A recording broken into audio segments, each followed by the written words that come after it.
A day in my life as a content creator. Charot! Charing! For today's video, pupunta po tayo ngayon sa San Isidro, Sibunag. So, yan.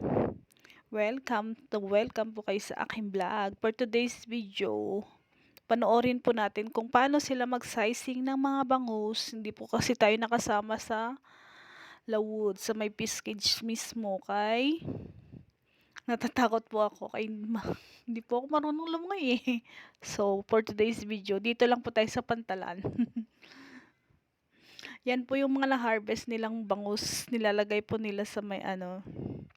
Yan po yung lagay ng mga na-harvest na bangus. So, dalawang pang-boat po yung nilagyan nila ng bangus. For today's video, naka 8 tons po ata sila. So, ilan na yun?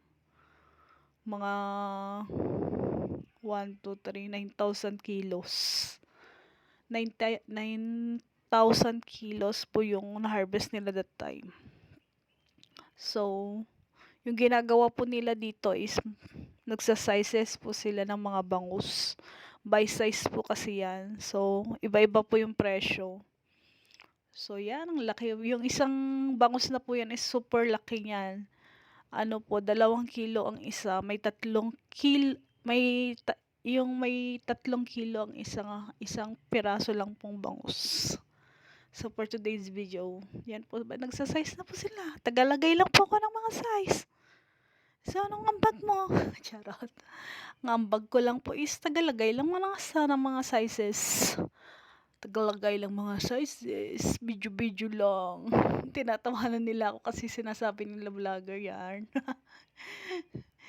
Hindi po ako. First time vlogger lang po ako. So, for today's video, nahihiya po ako dyan.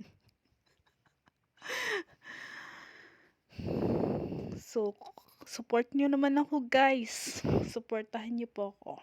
Please. Charot. Nagmamakawa. Charot. First time vlogger. So, magpapaka-vlogger po tayo ngayong for today's video. So, yan. Tapos na po. Saksihan po natin ang pagliwanag ng araw. Yan. Ganda po ng karagatan. For today's video.